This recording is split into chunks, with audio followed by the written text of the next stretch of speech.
Hello guys, नमस्कार। आपके अपने YouTube channel nursing career point में आप सभी का स्वागत है।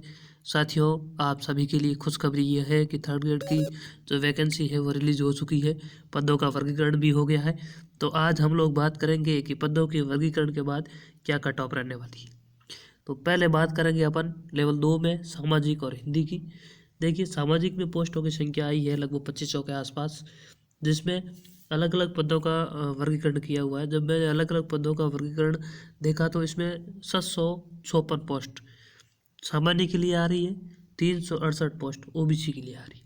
यानी 122 पोस्टों के लिए योग्य है ओबीसी वाले, और सामान्य वाले 756 पोस्टों पर योग्य है।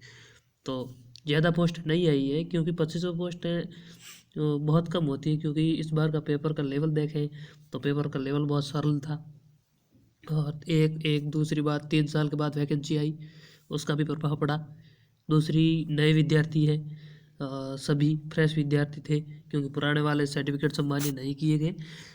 और दूसरी बात, पिछली जो भर्ती थी उसमें 70-30 का मामला था।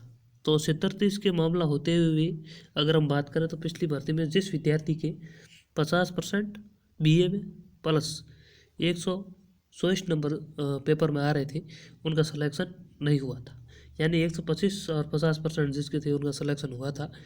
और उस समय पोस्ट थी 3000 सामाजिक की।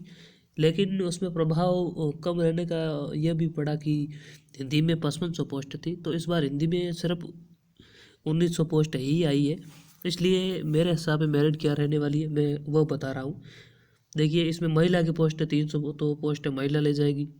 1022 में थे, पीछे बची 700 पोस्ट है। तो 700 पोस्टों के लिए अगर हम बात करें तो सामान्य के लिए लगभग 129 नंबर और 50% जिसके बीए में है उनका चांस है सामाजिक में सिलेक्शन होने का। मैं 50% बात कर रहा हूँ बीए की। अगर ज़्यादा है और तो इसमें 127 है तो भी हो जाएगा। ओबीसी में 129 नंबर प्लस 50%, एससी में 124 प्लस 50%, एसटी में 120 प्लस 50% है। तो आपका सिलेक्शन सामाजिक से होने का चांस है।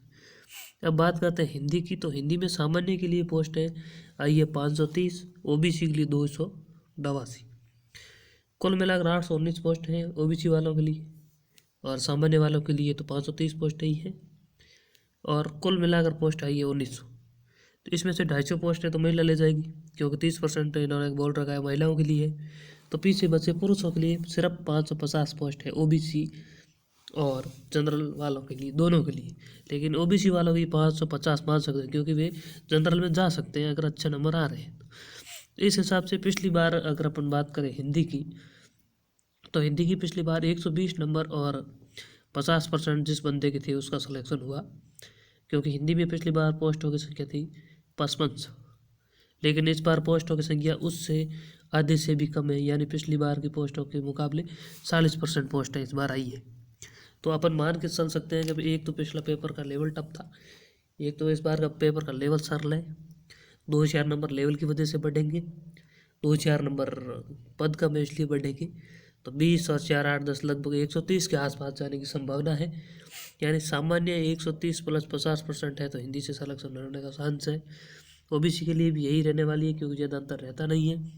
एसटी के लिए 125 प्लस 50%, एससी के लिए और एसटी के लिए 120 प्लस 50% में सिलेक्शन होने का चांस है। दूसरी बात करते हैं अब लेवल 1 की। बाकी देखिए, अंग्रेजी की तो ज़्यादा रहेगी नहीं, क्योंकि इस बार भी पोस्ट काफ़ी अच्छी आई है, 4000 के आसपास पोस्ट आई है, 3800। तो काफ़ी अच्छा चांस है। और साइंस मैथ वालों के भी लिए भी काफ़ी अच्छा चांस है। तो उनके लिए तो ज़्यादा, क्योंकि मेरे को भी जिस विषय का ज्ञान था मैंने उस विषय के हिसाब से बताया है। उनकी मेरे को इतनी ज़्यादा जानकारी नहीं थी कि पिछली बार मेरिट कितनी गई थी, इसलिए मैंने इन 2 विषय पर विश्लेषण किया है। लेवल 1 की बात करें तो सामान्य 133, ओबीसी 131, एससी 125 और एसटी 122 रहने की संभावना है। क्योंकि पेपर का स्तर बहुत सरल होने की वजह से इतनी मेरिट जाएगी। क्योंकि अगर अपन बात करें 11,000 पोस्टों में से, तो जनरल और ओबीसी के लिए पोस्टें बहुत कम बचेगी। तो यही थी। धन्यवाद साथियों।